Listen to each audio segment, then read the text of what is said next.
All right, here we go. Another True Brew Bobcast.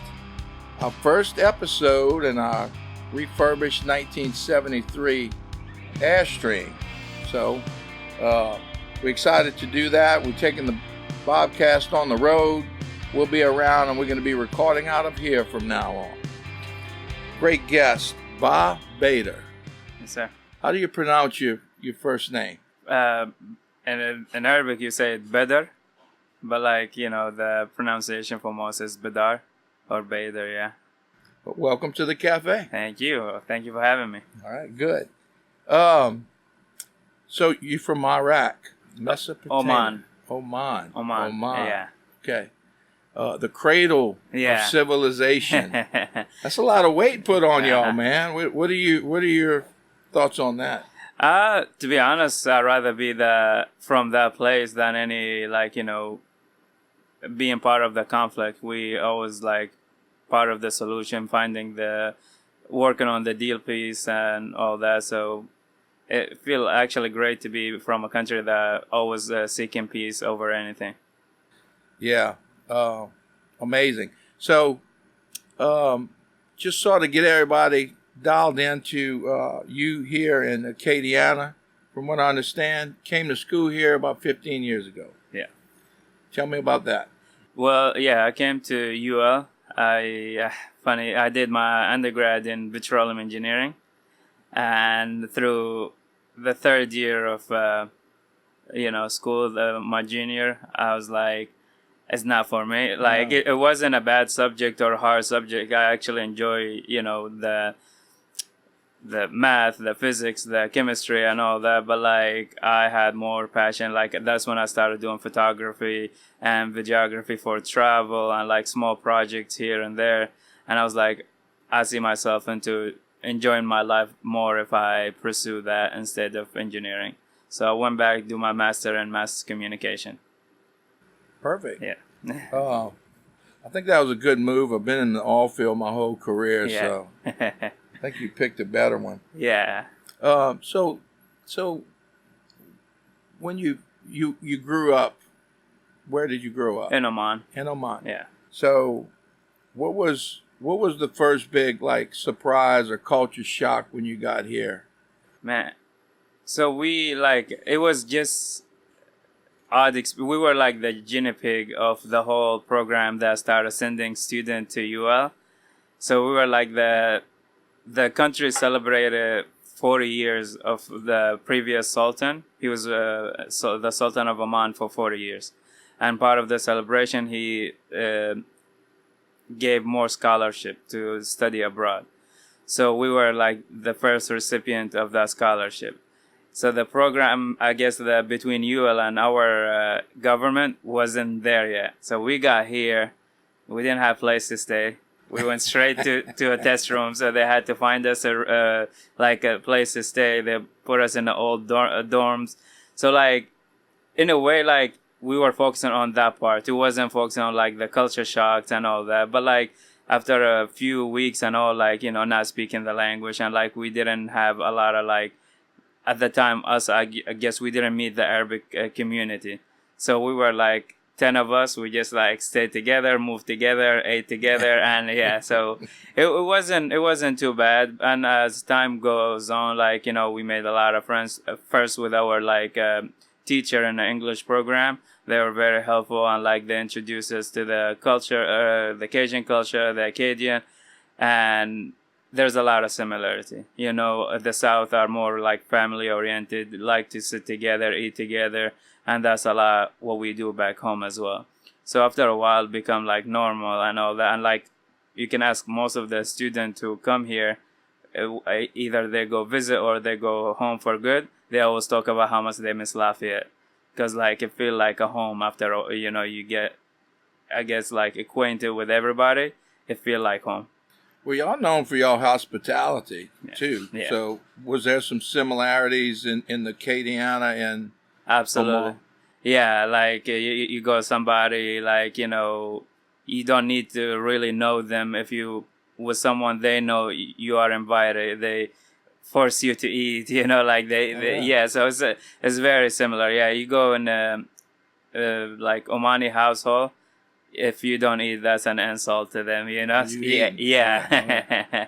So if we would go right now for 10 days, what would that look like for, say, you and I just learning Omar? Should I expect? So Oman is in the Gulf, and I think a lot of people, when you hear the Gulf, either Saudi Arabia or Dubai. And when you think of those places, you think about the high rises, the fancy building, the like all these like wild stuff you can do. Oman been focusing on more keeping the culture, keeping the nature.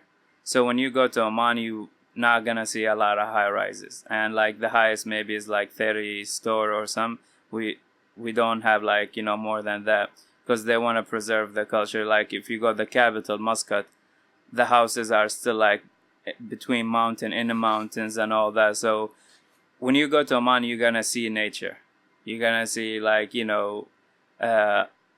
anything you can think of except a river. We don't have.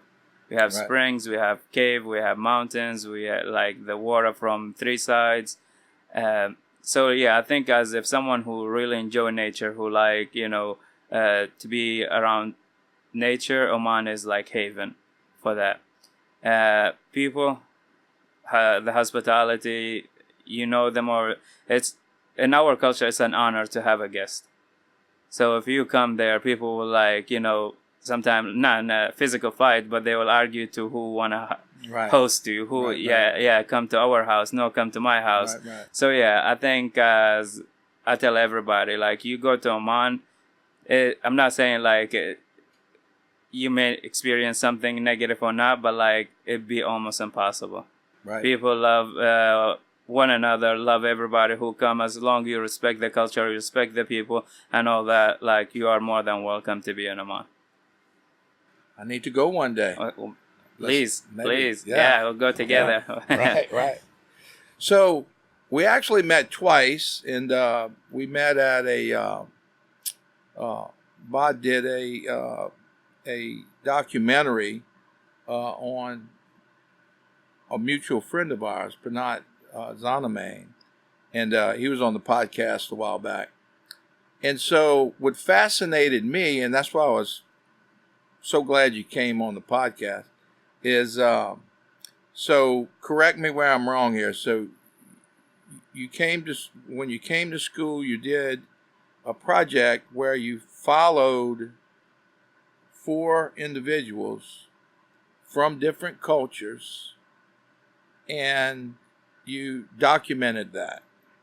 Is that accurate? Yeah. So all right. So we have to know about that, because what jumps out at me is here you are from Omar, who came here, and you're documenting 4 other people in South Louisiana. Yeah.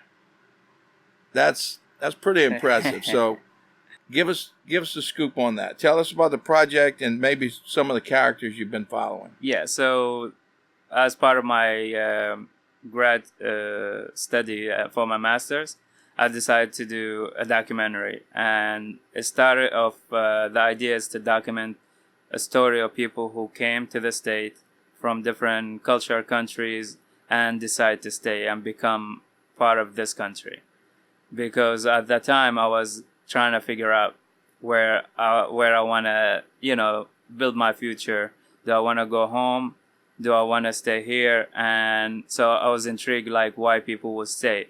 Don't get me wrong, like I speak highly of Oman, and Oman is an amazing place to live and be part of and anything. So that was the struggle, like do I leave that, and like how my life will be here. So I did follow 4 subjects. It was more than that, but like the main, after like putting the story together, it landed on the 4 of them. And one of them was Penat, because I wanted to have different background, different like story, and different reason of coming to the state. I have somebody who came because school, somebody who came were escaping war, somebody who came through refugee camps, and somebody who came with their mom, which means they didn't have a choice but to follow their mom and all that. And our friend Penat is one of them, because I wanted to have somebody from Southeast Asia, and I knew a few people, and everybody kept bringing this guy name. I was like, okay, I gotta meet this guy. Right. And he's amazing. Absolutely, and I'm glad.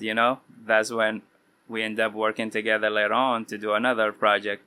So yeah, like I have a great friend of mine, Nabil Luli. He's the owner of Cedar Deli in downtown Lafayette, and he came from Syria.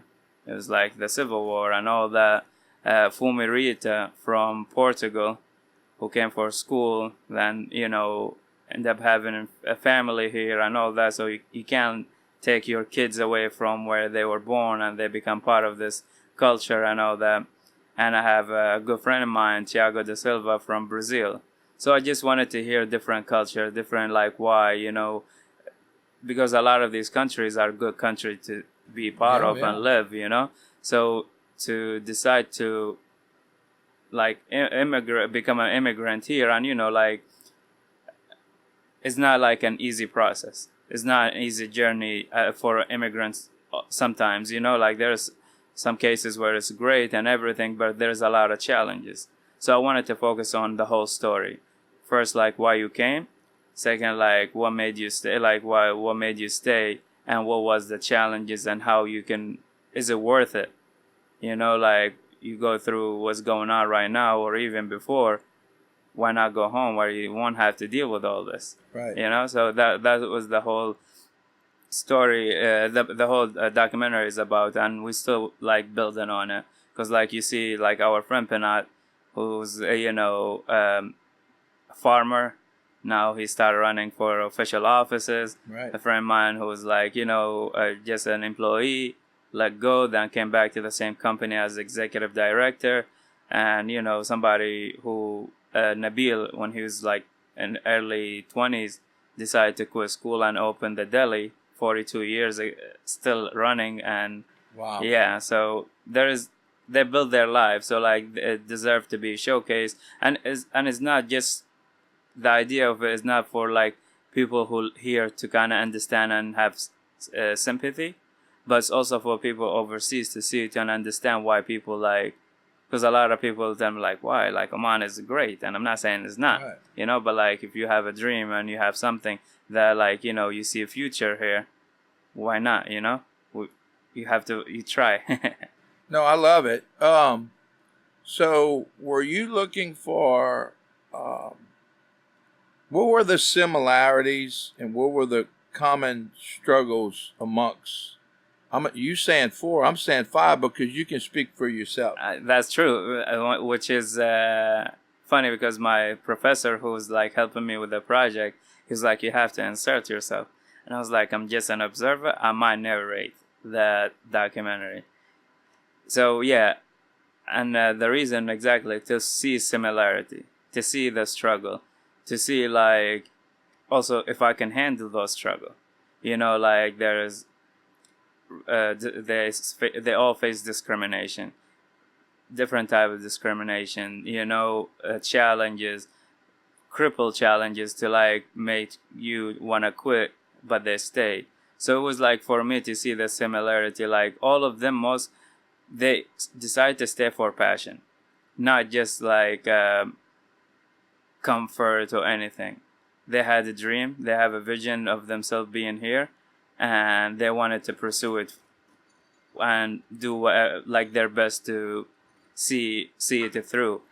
And that helped me to decide, because like I wanted to be a filmmaker, I wanted to be a storyteller, and the film industry is amazing and big here, and I wanted to like in the future to have my name part of this. So that's why like wanted to do, and like back home the industry is starting, but it's not where it's here, So I wanted to learn, and if I end up going home, I will go with a big knowledge to bring, And even if I stay here, I want to still bring it back home to either teach or help other inspire filmmaker to pursue their dreams. So, what, and we have to generalize because there's different levels all over, but speak for yourself. what does Americans or South Louisiana Cajuns area, what what was their biggest misunderstanding with you, and maybe you can speak on your four subjects that you followed. So with Acadia, like Acadiana in specific, a lot of them had different like experience. Like for example, Penat, which he mentioned in the documentary we worked together, he was bullied about his food that he brought to school. Yeah. You know, and but that was kids and all that. Like stereotype. You know, me being Arabic Muslim, I was called, you know, what a lot of the stereo term they use for that, and you know, it happened few. The good is oversee the bad experience I had personally, and even with them, the subject, the good stories are more than the bad stories.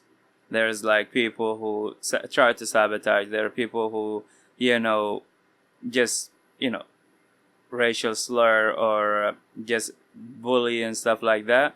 But the majority spoke highly of the Acadiana. And a lot of them, because like Southeast Asia, the Latin culture, Portuguese, and she has a African heritage in her, and Syrian, they're all family oriented.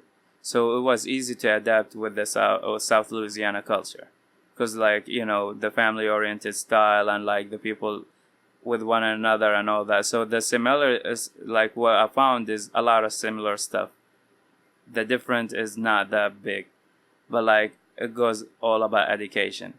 A lot of them, All of it. yeah, a lot of them weren't educated. I have a lot of friends who are American from Louisiana, South Louisiana here. After like a while of us being friends, they will come and tell me like, before you, like I had really nothing to know except what I was told or I was saw on TV. Like I have friends who's like, when I met you, I was terrified to come hang out with y'all. And also when y'all talk about home, y'all like Oman and I was scared. Imagining myself going there, I would get kidnapped.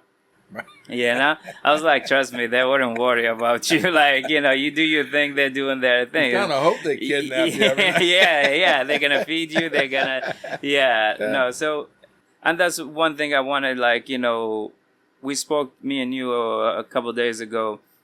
That education goes both ways. Stereotype goes both ways. We want to teach about our people, and we also want to teach, like, you know, the community here about us and our background. But also I'm hoping with my documentary, or even with me going back home, to teach my family and my friends over there about the idea they have about United States. You know, like when I found out I was gonna come here, my friends and family were terrified. Yeah. They're like, man, they don't like Muslim, they're gonna this and that. And I was like, let's go and find out. Right, you know, right. And like I say, mostly amazing experience, nothing and all that. And now when I go home, you know, they all trying to like talk about it. I was like, no, like they're just like me and you. It's just, it goes back to education. We didn't know much about them. They don't know much about us. And who's the education tool has been? Media. You know, but like nothing more Right. is than like us talking like this to learn from one another. Well, you know, look, we all grow, but there's a true phobia. If you're not familiar with it or you don't understand it, then out of fear, you know, you respond in a way. Yeah. And you know, I was watching you in Penat's documentary, and you know, and I asked him about this too. Is, you know, they came over as refugees, and they assembled this beautiful community. Isn't that the coolest? Absolutely. And they kept their spirituality, the Buddhism, and then their way of life, and they, even with as much effort to preserve their culture, I asked him, how how long did it take before they were encultured into Acadiana? And he says the next generation. Yeah. And he talked about that. He talked about, the language disappears, Western comes in. And so with that said, how important is preservation versus, integrating into America, or say South Louisiana? Like, where's the sweet spot? The sweet spot is to learn about both, to first educate ourselves on the important, because like same with the Arabic community here, a lot of the next generation, they either speak broken Arabic or no Arabic, and it's, like I said, we have a lot of similar stuff in South Louisiana, especially with the Arabic community and all that. But to have your own culture is something unique. Me and you can celebrate our culture or your culture, but like I won't fully understand or feel how you feel about your culture because it's part of you. We're products of how we raise. Exactly. So like to have our like next generation, our kids, to understand that, and they'll be the luckiest because they will learn about both and they will feel more about two different culture. Like we make ourselves richer by learning, and to actually know where you come from, it help you and where you at today, because like if you're born here, you are from here, you are like part of Acadiana. But if you have family from different culture and background, you have to learn about that because it's gonna make you understand where you come from and make you a better person, in my opinion. I talk about this often. Like my great grandfather, Herbert Barra, spoke pure Cajun French, and his whole family, that's what he did. He had to learn English. His daughter, my grandmother, spoke pure Cajun French, but she wasn't allowed to speak it in school. I heard that. And then my mother knows maybe 80, 100 words that we sort of weave into the English language. Yeah. And so, and I think the United States, that was a terrible move, I think, is they erased a lot of the language. They couldn't erase the culture quite, but, between Cajuns and the Creoles here, and so many other, I say Acadiana is the melting pot of the United States, because we were the first group to truly learn how to live together through the Civil War and everything. So I think you landed in a good spot to do your work. Yeah. Did you pick up on that? Yeah. No, and like I'm fortunate enough, like, to start learning. I want to learn more about, like, the Creole and the Cajun culture, because and the French language story is sad when I hear, like, I have friends whose their parents were, like you say, your grandma and all, they weren't allowed to speak it in school, and all that. So like I can't imagine, like, for my kid, or like for if I was myself, to not be able to speak something that I'm a product of, But yeah, I did pick up, and I see now, which is there's a lot of initiative to kind of get back to that.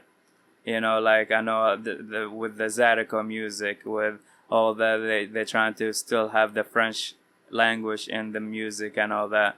So yeah, to learn, I'm still trying to learn more. That's something I'm in my list, is to learn of, is about more understanding the Creole and the Cajun and the history of that, because like you can see our culture in that, and like you can learn from what happened.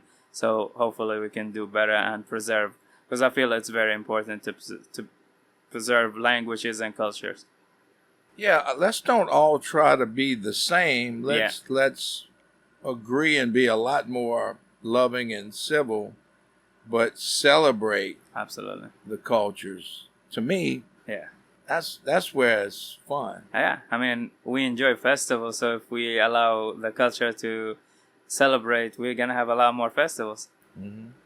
So, do you think if you look at your four subjects that you study, and I'm calling people human Yeah, beings, um, more similarities or more differences in your putting them on a chart? more similarities. Yeah, Like the L- human factor comes out over time. yeah. I think is yeah, like that factor of it was the main like of every story, like them, you know, overcome the challenge they had to, but overall like feeling that where they at, like you say, we picked a good place to be at because they picked like on the similarity with this culture and how it was easy to adapt to this lifestyle here because like how similar it is with their own cultures.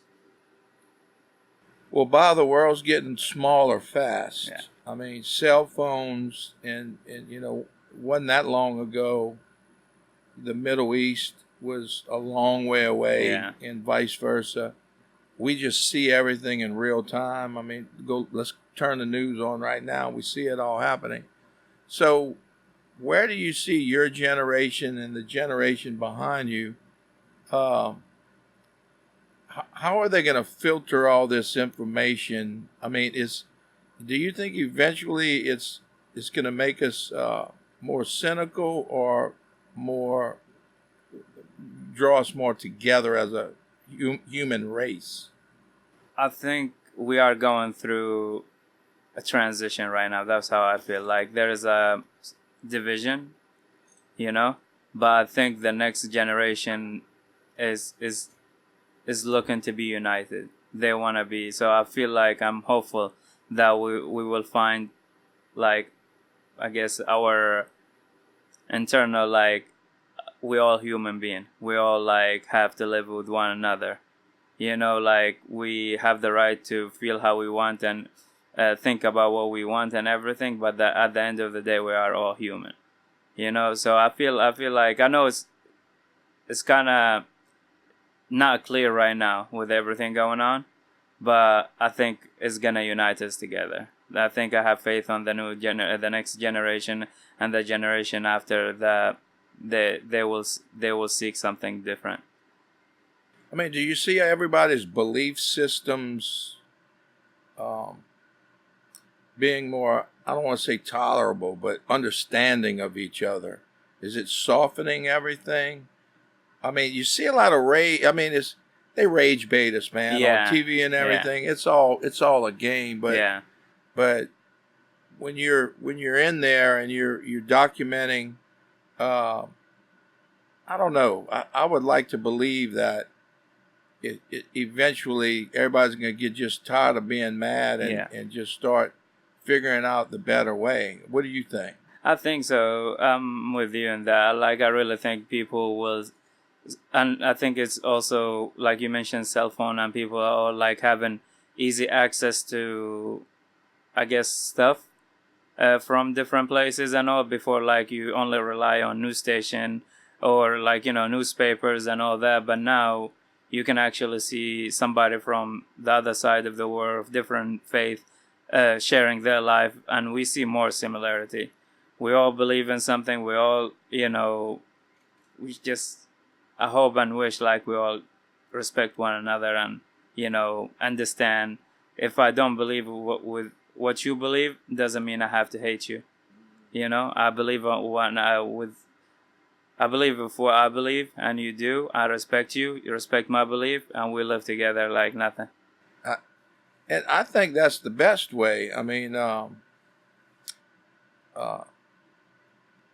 it's you have to, in my opinion, you go into any conversation or relationship or whatever, uh, respect first and know that um, nobody's 100% right and nobody's 100% wrong, Yeah. and let's mine for similarities. It doesn't take long. No. You know, That's not like the documentary about the people I follow.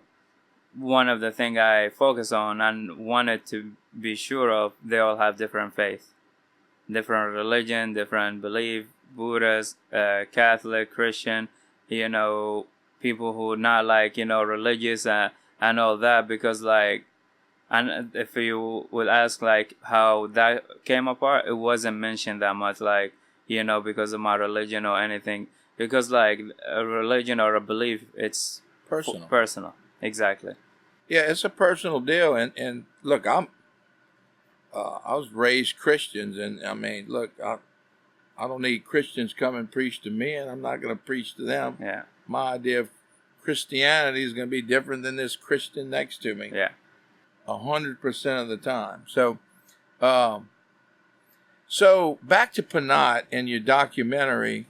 What I found great is that y'all tied cuisine, food, stitched through it, which I thought, man, that's a weakness for me. I mean, I just love food and trying new things out.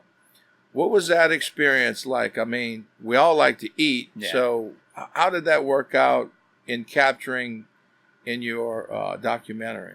It was definitely like, as you experience and as I did experience with the Buddhists, food is a very essential thing of their culture and their religious and their gathering and all that.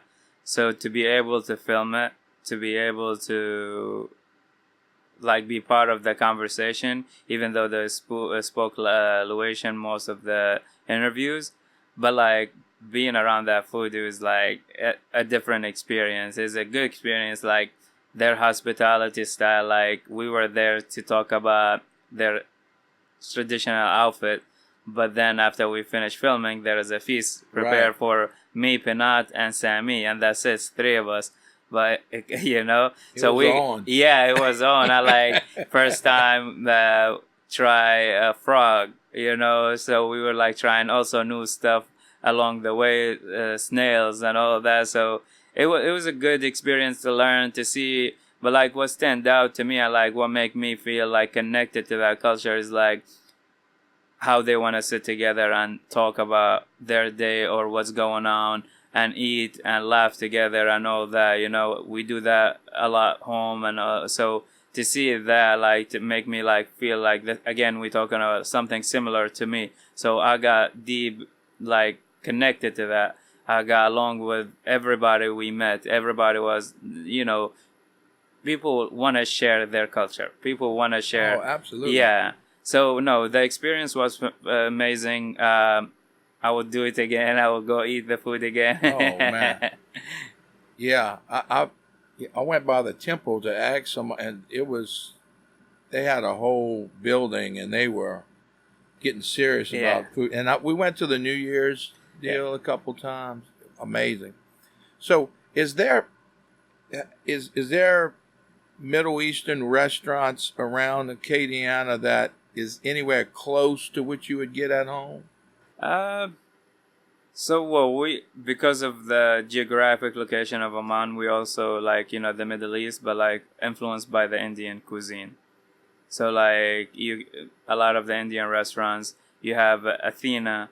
Zeus is more of like the Jordan, Lebanon, and all that cuisine. For the Gulf is like, if I will have to put it closer, it'd be the Indian foods. We eat a lot of rice meals, curry and things like that. Yeah. So I spent a little time in Trinidad, and so they have 48% is Indian. Yeah. A lot of roti and a lot of doubles. And is that similar? It's similar. It's not the Omani cuisine, but you will find that a lot in Oman. We eat it not on a daily basis, but we eat the roti and all, because we have a lot of Indian population living in Oman among us. And like that's closer. But like you had biryani. Yeah, so that's something, and there's a different way of cooking it, but a lot like of pull and jerk. They'll do a lot of I call it barbecuing, but they'll smoke it, pull it, Yeah. and put it in all kind of stuff.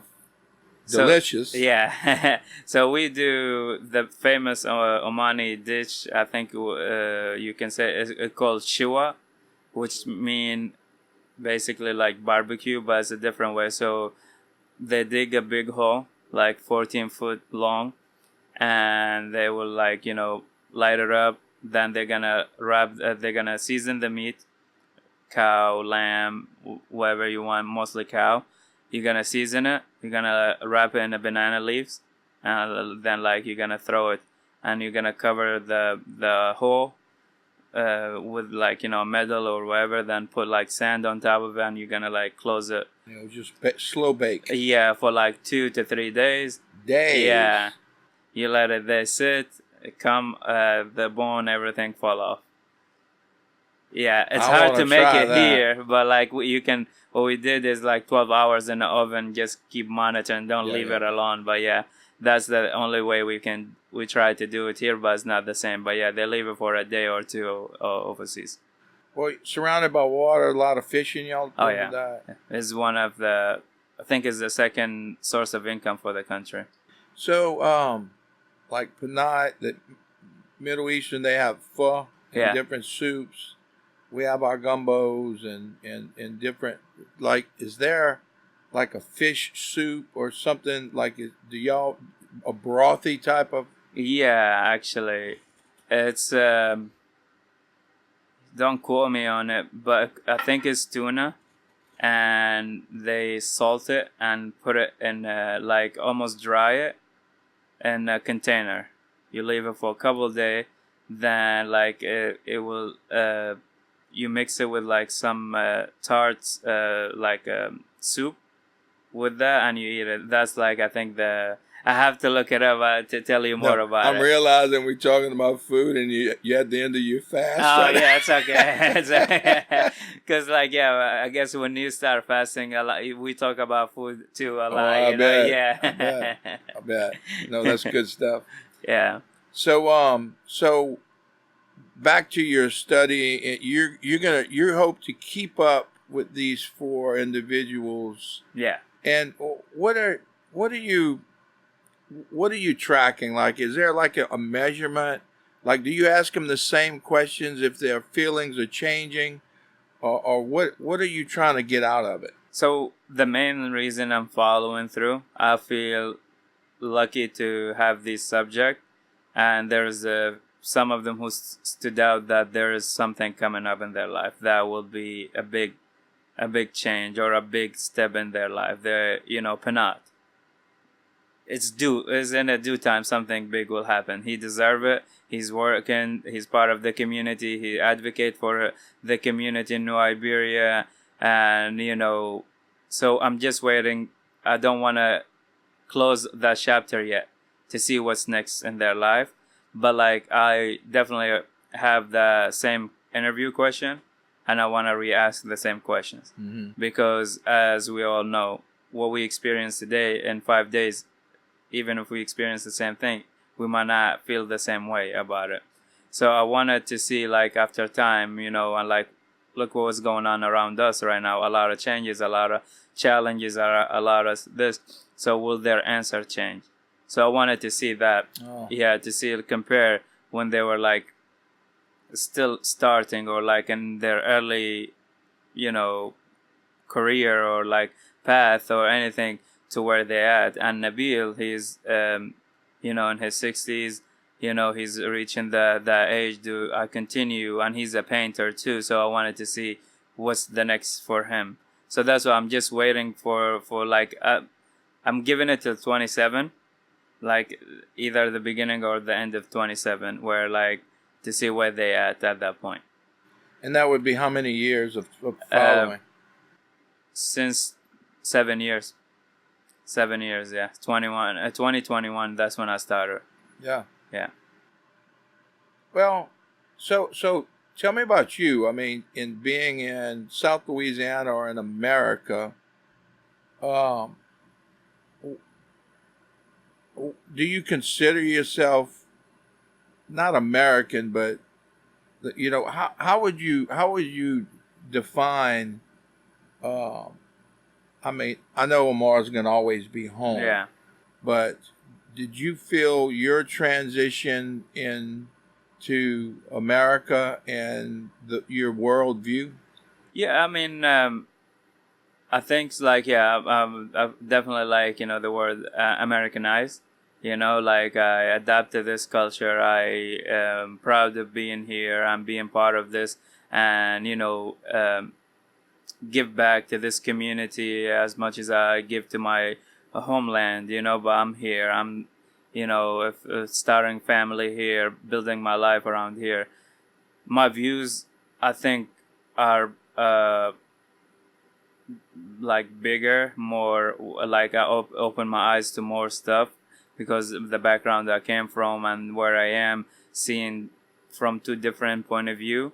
So I think like I'm still like American Omani American, like I wanna keep that because to have that both perspective point of view, like me and you have conversation here, like I enjoy talking to people, getting to know them, but like also just talk.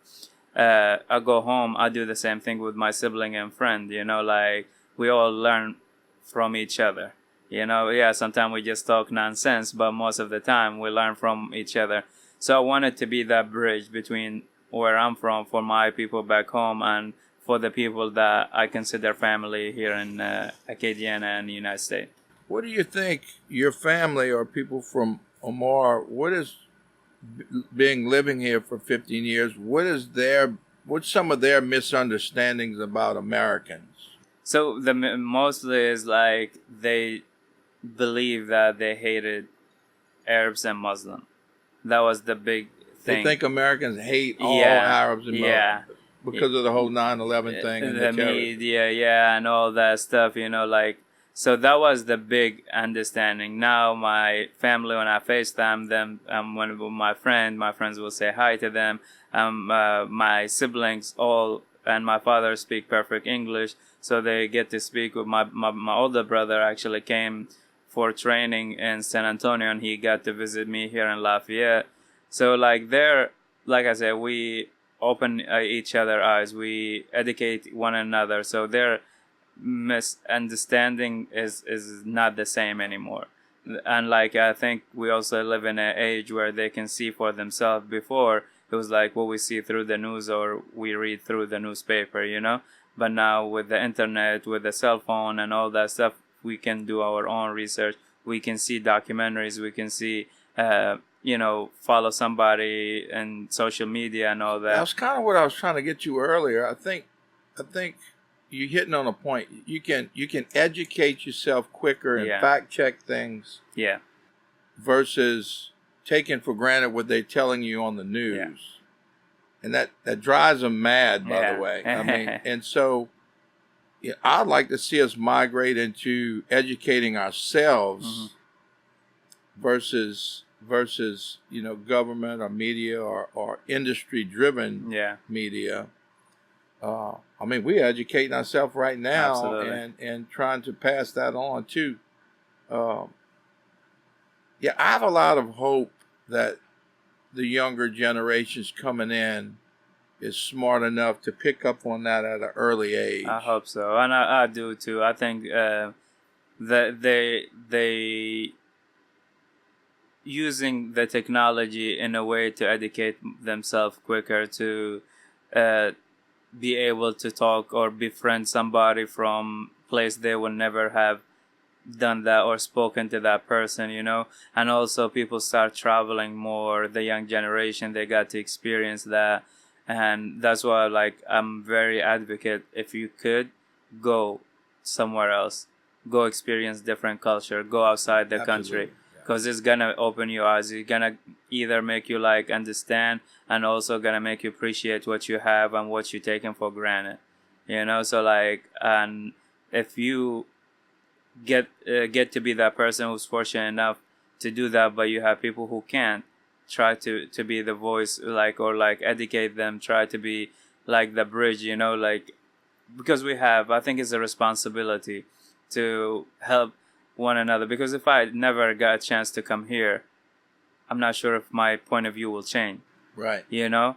And when I go home and sometimes argue with my brother, I can't blame them because they didn't know any better, you know, my friends or anything. They didn't have your perspective Exactly. or your viewpoint. So, but then, like, with me telling them, with me showing them, with me, like, you know, why would I stay if it's that bad? You know, why would I decide to be here for 15 years if it's what you think? So now they're seeing, like, okay, it's not what it is. It's just what we were told. So yeah, I think there is hope. I think there, even like my generation and the generation before me and all that, because they're catching up, they're getting to travel, they're getting to talk to or like have somebody in their family who got to experience that, and people are understanding more. You know, America has a lot of shortcomings and a lot of faults. And being a young country, there's a lot of arrogance and there's a lot of know-it-alls here, you know. And I'm sure in my life I was one of those, you know. But what do you think about just the experiment of America being, you know, states that are united with the design and the framework is we're all immigrants, every last one of them, except Native Americans, coming to a place that's based on freedom, free to do, you know, worship, live, pursuit of happiness. And so, you know, you got to be tough to be in America because there's a whole bunch of different ideals, belief systems, and opinions, and you have to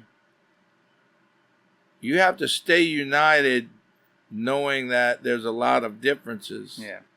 Do you still believe in the experiment of America? Do you still believe that the world needs a place where immigrants come together?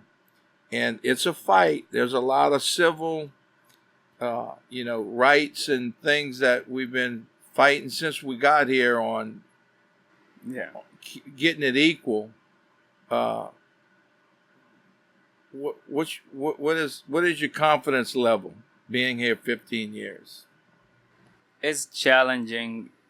I feel like talking to you about it too. The most I felt like there's division in this country is the past few months, few year. But like before, I mean, you know, think a lot of people came to this country because of the idea of like this is the country of immigrants, country of people who can pursue their dream, who live the American dream, you know. And I believe like it's still that way. I'm confident about like, you know, people being okay, like coming to this country as immigrant, making it if they work hard, if they put the effort and all that. You know, there have to be system for it. There have to be a way to, you know, make it equal for everybody, to make it fair, you know, because you never know why somebody will decide to leave everything behind and move to live somewhere. Right. You know, so like why make it even harder? Right. Why not like try to be helpful? If you can't afford anything, just be nice. You know. Absolutely. Yeah. I mean, that's right. You know, my favorite word in the Constitution is the very first word, and it's we. We the people. And, you know, if you view the country as we, you know, it's not me, it's not my race, not my religion, it's we. We're in this boat. Yeah. And so I have a lot of confidence in it, and I see what you see. I see turmoil, I see division, I see that, but this isn't the first time or the last. Every time you look back in history that I view it, it's just you're molting like a lobster, and people land on it. It equalizes. Yeah. It'll go both ways, but while all that's happening, let's both search for civility. How about that? Absolutely. So okay. So what does the next 5-10 years look for you? Like, do you have anything drawn out? Are you really trying to discover who you are? I have a plan, like a vision, not like a per se full plan, but like I want to tell more stories. I want to tell, through filmmaking, through story of real people. I want to pursue the film as a whole, like in the film industry. That's the goal, and I want to be more involved in the community here. I'm part of this community. Want to be a voice. I want to be somebody who educate, unite, then divide, and I just hoping for this generation and the generation after, and so on, to just be civil, like you say, civil for one another, understand one another, celebrate with one another. Like you are Buddhist, you have your New Year, we're gonna come with you. I have Ramadan, we finish fasting, we have Eid, come celebrate with us, like Good Friday, Easter, Christmas, why not? Like there's more time to be together, to enjoy one another, to celebrate one another. To me, it's simple. It's not that difficult. I think that's where the nectar is in all this. I think that's where it's at. And so,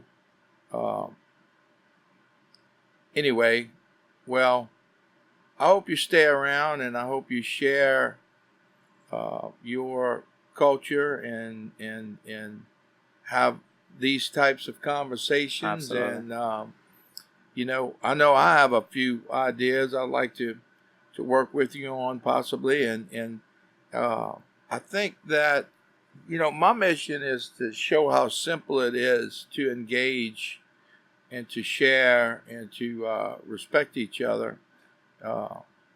Just polite discourse. Yeah. You know what I mean? Yeah. Why not? Absolutely.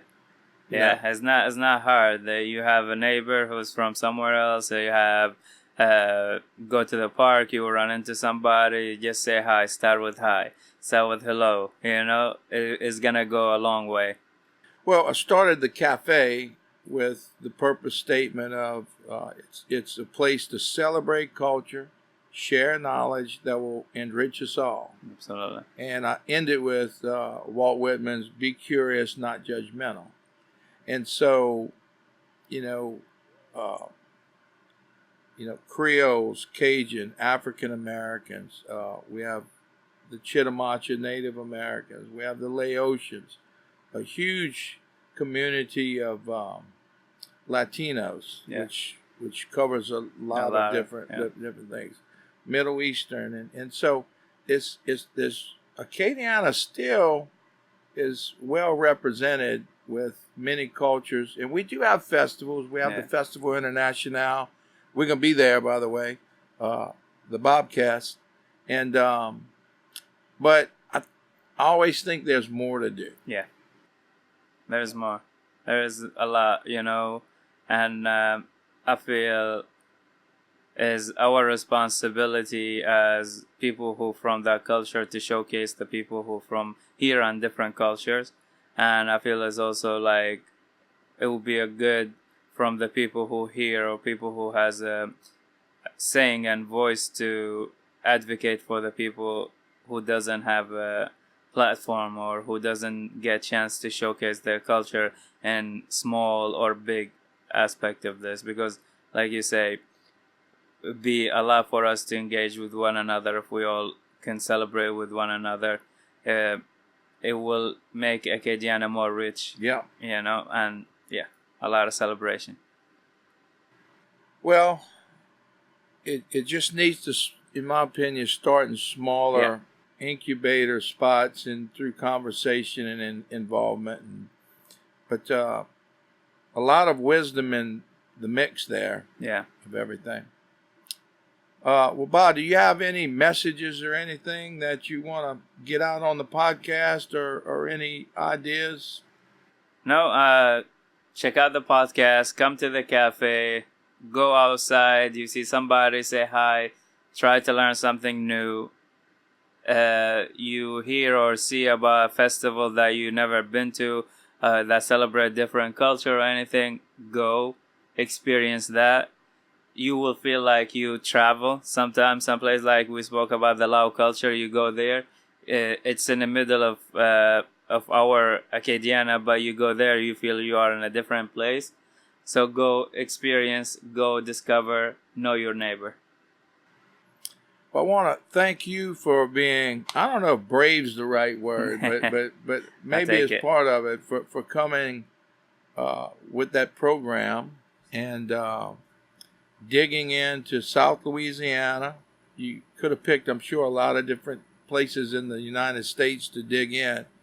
But having the tenacity to plow through it and engage yourself in, I do hope you get more involved and stitched in heavy to the community. We need it, and we love it. And so now you know where the cafe is. Absolutely, yeah. Well, look, this is our very first. I hope you're honored about that. You're the first one on the Bobcast in the Airstream. Check us out, Cafe Detente LA.com or at Instagram, Facebook. This is on YouTube and also Spotify. So, all right, this is the first of many. The Airstream's going to be going to meet other people. We're going to get this thing on the road and moving. Thank you so much for coming. Thank you so much for having me. Next time, if you're not fasting, we could have some coffee. Absolutely. I'm looking forward for that. All right. See y'all next time. Thank you. All right, brother. All right.